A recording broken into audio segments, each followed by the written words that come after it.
Assembly సమావేశాలు ముగిశాయి. అనంతరం జగన్ మీడియాతో మాట్లాడుతున్నారు. ఇప్పుడు ప్రత్యక్ష ప్రసారాన్ని చూద్దాం. మొదటగా 5 రోజుల పాటు అసెంబ్లీ పెట్టడం అన్నది మొట్టమొదటి తప్పు. ఇన్ని సమస్యలు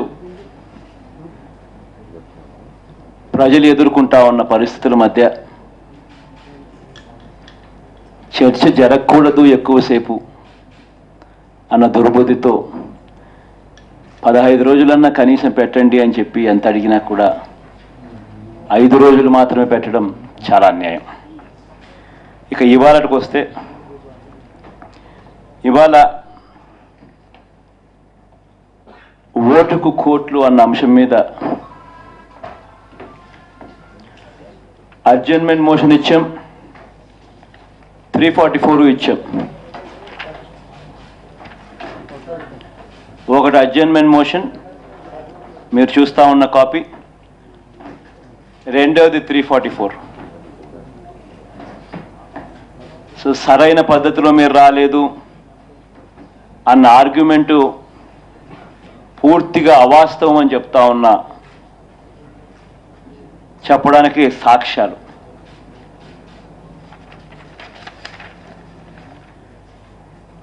మొట్టమొదటిసారిగా ఒక ముఖ్యమంత్రి రెడ్ హ్యాండెడ్గా, బహుశా దేశంలో ఎప్పుడు జరిగినదేమో, మొట్టమొదటిసారిగా ఒక ముఖ్యమంత్రి రెడ్ హ్యాండెడ్గా పట్టుపడడం,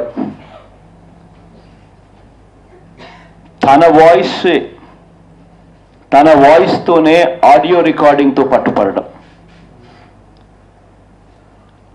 పట్టుబడిన ఆ వాయిస్కు ఫోరెన్సిక్ రిపోర్టుతో ధృవీకరించడం,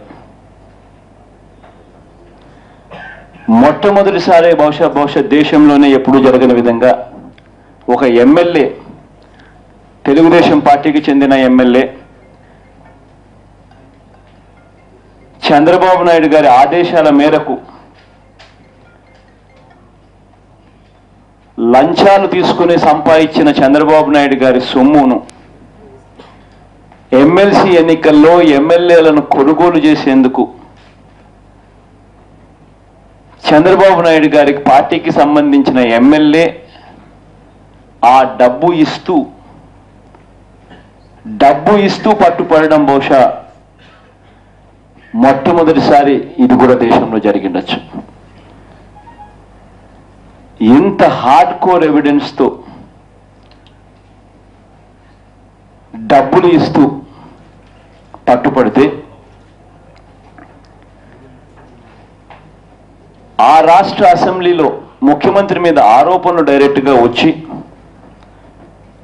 ఆరోపణలు వచ్చిన నేపథ్యంలో అసెంబ్లీలో చర్చ జరగకపోవడం, అసెంబ్లీలో చర్చకు అనుమతి ఇవ్వకపోవడం బహుశా ఇది కూడా దేశ చరిత్రలో కూడా మొట్టమొదటిసారేమో. అధికారం ఉంది కదా అని చివరకు స్పీకర్ స్థానం కూడా వాళ్ళదే అని చర్చకు కూడా అవకాశం ఇవ్వకుండా వ్యవస్థలను మేనేజ్ చేయడం నిజంగా డెమోక్రసీకే సిగ్గుచేటు, ప్రజాస్వామ్యానికే సిగ్గుచేటు. ఇది నిజంగా ఎలా ఉంది అని అంటే, దొంగతనం చేస్తూ పట్టుబడితే దొంగతనం చేయడం తప్పు కాదు, నన్ను పట్టుకోవడం తప్పు అని అన్నట్టుగా ఉంది నిజంగా ఇది. చంద్రబాబు నాయుడు గారు ఆంధ్ర రాష్ట్రంలో లంచాలు తీసుకుని సంపాదించిన డబ్బు, అన్అకౌంటెడ్ ఫర్ మనీ, నల్లధనం, ఆ డబ్బును విరజిల్లుతూ పట్టుపడిన పరిస్థితి. 8 మందిని ఎమ్మెల్యేలను కొనడానికి సన్నద్ధం చేసుకుని ఒక్కొక్క ఎమ్మెల్యేకి 5 కోట్ల నుంచి 20 కోట్లు ఆశ చూపించి మొత్తం మీద 100-150 కోట్ల రూపాయల scam black money, corruption money, ఆ డబ్బులు ఇస్తూ పట్టుపడడం. ఆంధ్ర రాష్ట్రంలో పట్టిసీమ నుంచి ఇసుక మాఫియా దాకా సాక్షాత్తు ముఖ్యమంత్రికే పర్సంటేజీలు, మట్టి దగ్గర నుంచి బొగ్గు దాకా ప్రతి విషయంలో కమిషన్లు. జీవో నెంబర్ 22 నుంచి సెలెక్టివ్గా కేవలం కొందరికి మాత్రమే డిస్టిలరీ లైసెన్సులు, ఎక్స్పాన్షన్ లైసెన్సులు ఇస్తూ లంచాలు తీసుకోవడం. సాక్షాత్తు ముఖ్యమంత్రి భాగస్వామి కావడం, లంచాలు తీసుకోవడం. చివరకు సెలెక్టివ్లీ ఇండస్ట్రియల్ ఇన్సెంటివ్స్ కూడా ఇవ్వడం, కూడా సెలెక్టివ్ ఇండస్ట్రీస్కు మాత్రమే ఇవ్వడం, దాంట్లో కూడా కమిషన్లు తీసుకుని. ఎంత దాకా ఈ కమిషన్లు జరుగుతూ ఉన్నాయనంటే, కృష్ణపట్నంలో మనం అందరం చూస్తున్నాం, స్టీల్ రేట్లు తగ్గాయి, అల్యూమినియం రేట్లు తగ్గాయి. కానీ కృష్ణపట్నంలో మాత్రం కాస్ట్ పర్ మెగావాట్ 8 కోట్లు. సూపర్ క్రిటికల్ కూడా 5.5 కోట్లకు మించి బ్రౌన్ ఫీల్డ్లో జరగని పరిస్థితుల్లో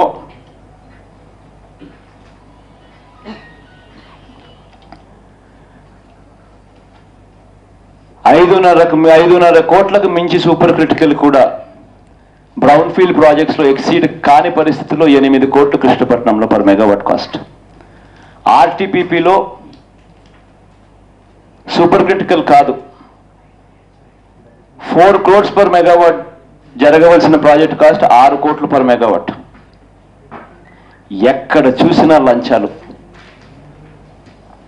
ఆ లంచాలను తీసుకున్న డబ్బును విచ్చలవిడిగా ఖర్చు చేస్తూ బ్లాక్ మనీతో దొరికిపోతే ఆ అసెంబ్లీలో ముఖ్యమంత్రి మీద 22 సార్లు ఛార్జ్ షీట్లో ముఖ్యమంత్రి పేరు 22 సార్లు ఛార్జ్ షీట్లో మెన్షన్ చేస్తే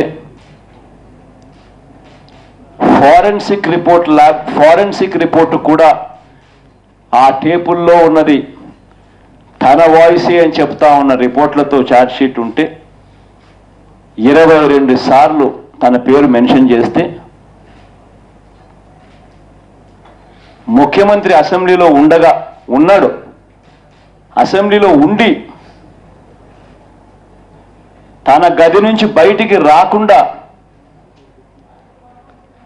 అసెంబ్లీకి వచ్చి చర్చ ఇనిషియేట్ చేసి చర్చలో తన వర్షన్ ఏమిటో చెప్పాల్సిన బాధ్యతను తప్పించుకొని దాటివేయడం. వాస్తవంగా చెప్పాలంటే ముఖ్యమంత్రి రాజీనామా చేయాలి, నిజం చెప్పాలంటే.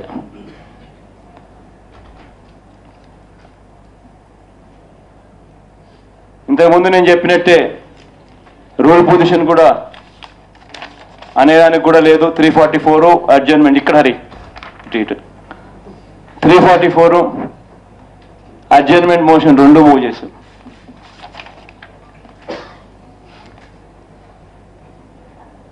ఇవాళ ఇక్కడే ఉండి కూడా తాను తప్పించుకున్నాడు. మామూలుగా ఏసీబీ దగ్గరికి ఎవరైనా రైతు కానీ ఎవరైనా వెళ్ళి ఫలాని వాడు లంచం తీసుకుంటున్నాడు, నన్ను లంచం అడిగాడు అని అంటే ఏసీబీ ఏం చేస్తుంది, రైతుల దగ్గర నుంచి ఆ డబ్బు తీసుకుని ఆ డబ్బు మీద ఫింగర్ ప్రింట్ అసెస్మెంట్ పౌడర్ ఒకటి నోట్ల మీద వేసి రైతుకే ఆ మనిషికే ఆ నోట్ ఇచ్చి లంచం నువ్వు ఇస్తా ఉన్నప్పుడు మేము పట్టుకుంటామంటారు. ఆ లంచం ఇస్తూ ఉన్నప్పుడు ఆ లంచం తీసుకునేవాడు ఆ నోట్ల మీద ఇలా పట్టుకుంటే ఆ నోట్ల మీద తన ఫింగర్ ప్రింట్లు పడతాయి. ఆ నోట్ల మీద వేసిన పౌడర్ ఎర్రది చేతి మీదకి వస్తుంది. ఆ చేతి మీద ఆ పౌడర్ ఉంటే రెడ్ హ్యాండెడ్గా అట్లా పట్టుకుంటారు. అరెస్ట్ చేస్తారు, కేసులు పెడతారు, ఉద్యోగం తీసేస్తారు. మరి ఇదేంటి? డైరెక్ట్గా ముఖ్యమంత్రి ఆడియో టేపులు, వీడియో టేపులతో డబ్బులు ఇస్తూ అన్అకౌంటెడ్ ఫర్ మనీతో, బ్లాక్ మనీతో దొరికిపోయి చివరికి అసెంబ్లీకి వచ్చి ఇది నా గొంతు కాదు అని చెప్పుకునే ధైర్యం కూడా ముఖ్యమంత్రికి లేక, కారణం ఫోరెన్సిక్ రిపోర్టు తనది అని చెప్తా ఉన్న పరిస్థితిలో, ధైర్యంగా కూడా చెప్పుకోలేని పరిస్థితిలో ముఖ్యమంత్రి అసెంబ్లీకి రాకుండా దాక్కుంటే నిజంగా ఏ నైతిక హక్కుతో ముఖ్యమంత్రి ఇవాళ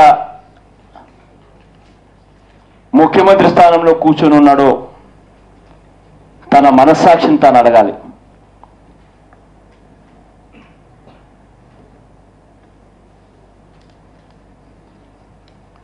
ఇవాళ స్పీకర్ గారు న్యాయంగా ప్రవర్తించుంటే అడ్జర్న్మెంట్ మోషన్తో పాటు 344 కూడా ఇచ్చాం కాబట్టి తాను ఒక గంట సేపు మమ్మల్ని మాట్లాడించేదానికి అవకాశం ఇచ్చిందంటే అసలు వాయిదా వేయాల్సిన పని ఏముంది? పొద్దున్న నుంచి చివరకు సాయినిడై అనేదాకా అసెంబ్లీలో ఇది చర్చ జరగకూడదు అని అన్నారు.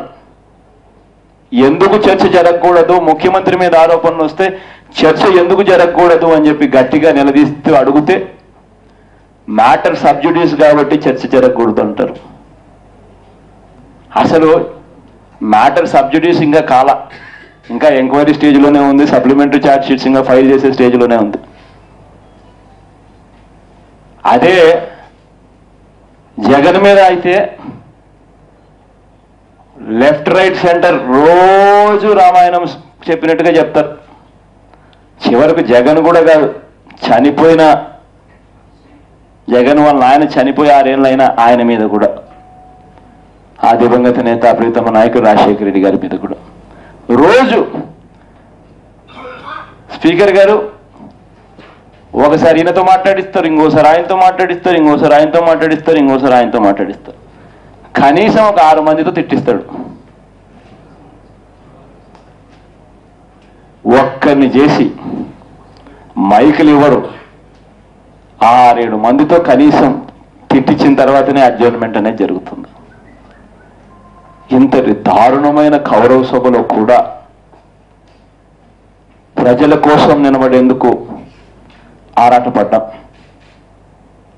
ప్రత్యేక హోదా చర్చ జరగాలి, ఆ చర్చ జరగడం వల్ల ప్రజలకు ఎంత మంచి జరుగుతుందో అని,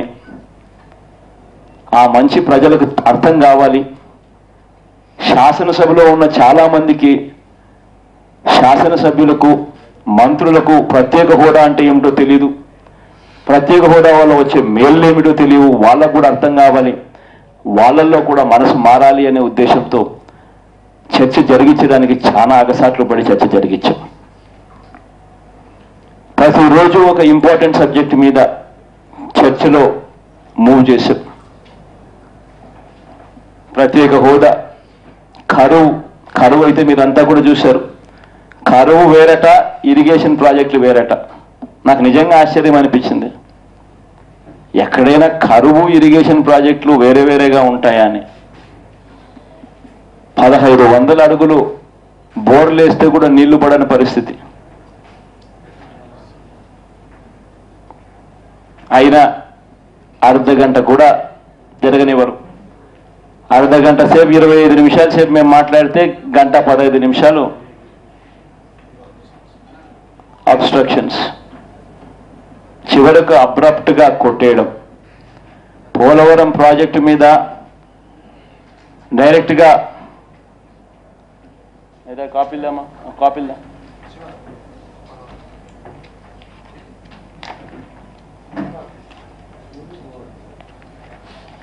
ఇంకో దినేష్ కుమార్ అటు పోలవరం ప్రాజెక్టు మీద దినేష్ కుమార్ లెటర్లు సెంట్రల్ గవర్నమెంట్ తిడుతూ,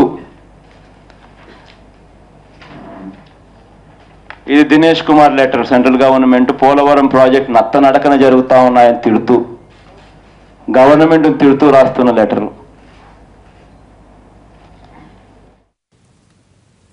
అసెంబ్లీ సమావేశాల అనంతరం జగన్ మీడియాతో కానీ బోనస్, ఆ బోనస్ క్లాస్ అన్నా కనీసం టెండర్లకు పిలిచేటప్పుడు అందరికీ అర్థమయ్యేట్టుగా ఉందా అంటే అది లేదు. టెండర్లు కోట్ చేసిన తర్వాత ఎక్సెస్ అమౌంట్ 21.9% కోట్ చేస్తే 5% పర్మిసిబుల్ లిమిట్ అని చెప్పారు. ఇంకొక 16.9% బోనస్గా ఇచ్చారు. ఎక్కడ ఎప్పుడు జరగల. టెండర్లు కోట్ చేసిన తర్వాత 21.9% ఎక్సెస్ కోట్ చేసిన తర్వాత ఇంకొక మలుపు. ఆ మలుపు ఏంటంటే 30 పంపులు 15 పైప్ లైన్లు ఉంటే దాన్ని 24 పంపులకు 12 పైప్ లైన్లకు తగ్గించారు. మామూలుగా మనం అందరికీ కాస్తో కూస్తో అవగాహన ఉంది, అందరం చదువుకున్న వాళ్ళమే. ఎక్కడైనా కూడా ఎకానమీస్ ఆఫ్ స్కేలు పంపులు తగ్గితే, పైపులు తగ్గితే కాస్త పైపుల డయామీటర్ 3 నుంచి 3.2 చేశారట, పంపుల అడ్జస్ట్మెంట్ కాస్త చేశారట. అయినా కూడా నెంబర్ తగ్గితే కన్స్ట్రక్షన్ తగ్గదా, సివిల్ కాస్టులు తగ్గవా, స్టీల్ తగ్గదా, 2 మిషన్లు పెట్టడానికి 1 మిషన్ పెట్టడానికి తేడా రాదా? అందరికీ తెలుసు. దీంట్లో దాదాపుగా కనీసం అంటే 250 కోట్లు మిగలాలి. స్టీల్ తగ్గింది, అల్యూమినియం తగ్గింది. అటువంటిది ఈ డిజైన్ మార్చడం వల్ల 30 పంపులను 24 పంపులను 15 పైప్ లైన్ 12 పైప్ లైన్ చేయడం వల్ల, డిజైన్ మార్చడం వల్ల రేటు పెరిగింది అని చెప్పి వాళ్ళు ప్రపోజల్ ఇవ్వడం, 250 కోట్లు తగ్గాల్సింది పోయి మాకు వెనక్కి 250 కోట్లు ఎక్కువ ఇవ్వమని చెప్పి ప్రపోజల్ ఇవ్వడం, దాన్ని ఈయన గారు యాక్సెప్ట్ చేసే పరిస్థితి లేకపోవడం. లెఫ్ట్ రైట్ సెంటర్ దోచుకుంటా ఉన్నారు. ఇంకొక కారణం, Godavari water dispute tribunal 7E ఏం చెప్తుంది, 7F ఏం చెప్తుంది. 7E చెప్తుంది Godavari water dispute tribunal Polavaram project పూర్తితో సంబంధంలా, పూర్తి కావాల్సిన పనుల సిడబ్ల్యూసి అనుమతి వచ్చిన వెంటనే పైన కర్ణాటక మహారాష్ట్రాలు మనకు రావాల్సిన నీళ్లలో 35 టీఎంసీలు కట్ చేసుకుంటాం. మరో 45 టీఎంసీలు తెలంగాణతో డిస్ప్యూట్ లేకపోతాయి. Godavari water dispute tribunal 7F ఏం చెప్తుంది, 7F చెప్తుంది any additional diversion of water from Godavari to Krishna, అంటే anything additional beyond this Godavari నుంచి కృష్ణకు డైవర్ట్ చేస్తే దాంట్లో కూడా ప్రపోర్షనేట్గా పై రాష్ట్రాలు తీసుకుంటాయని చెప్పి మళ్ళీ చెప్పారు 7F. అంటే పోలవరం ప్రాజెక్ట్ పూర్తి కాకమునిపే సిడబ్ల్యూసి పర్మిషన్ వచ్చిన వెంటనే 35 టీఎంసీలు పోతాయి, 45 టీఎంసీ డిస్ప్యూట్లో పడుతుంది. పట్టిసీమ వల్ల ఇప్పుడు అడిషనల్గా మీరు నీళ్ళు తీసుకుంటున్నారు అన్నది వాళ్ళు మళ్ళీ ఒక కాంట్రవర్సీగా తీసుకొని వచ్చి మరో 35 టీఎంసీలు నీళ్లు పైన కర్ణాటక మహారాష్ట్రలో ఆపుతాయి, మరో 45 టీఎంసీలు తెలంగాణతో మళ్ళీ డిస్ప్యూట్. ఆశ్చర్యం ఏంటంటే ఈ తెలుగులో నేను చెప్తా ఉన్నా, పై రాష్ట్రాలకు నేను చెప్తే తప్ప వాళ్ళకి తెలియదట అంటాడు. తప్పు ఆయన చేస్తూ ఉన్నాడు. రూల్స్ జీడబ్ల్యూడిటి అన్నది రైటింగ్లో రాసుకున్నారు, గోదావరి వాటర్ డిస్ప్యూట్ ట్రిబ్యునల్ అని. నేను రాసింది కాదు ఇది. ఉన్నటివి ఈ మాదిరిగా దారుణంగా ఉన్నాయా, ఇబ్బందులు పడతాయి ప్రాజెక్టు, కాంట్రవర్సీ లేకపోతుంది ప్రాజెక్టు అని అంటే అది తప్పట. రేపొద్దున వాటర్ బోట్స్ వస్తాయి, మ్యాండేటరీగా వాటర్ బోట్స్ రావాలి కృష్ణాకు గోదావరికి. వాళ్ళ దగ్గరికి పోయినప్పుడు ఆర్గ్యుమెంట్ రాదా? తెలిసి చేస్తూ ఉన్నారు. రాయలసీమకు నిజంగా మంచి జరగాలి అని అంటే ఇవి న్యూస్ ఆన్లైన్ విశేషాలు. మరి కాసేపట్లో మూవీ మిక్సర్ ప్రసారం. నమస్తే.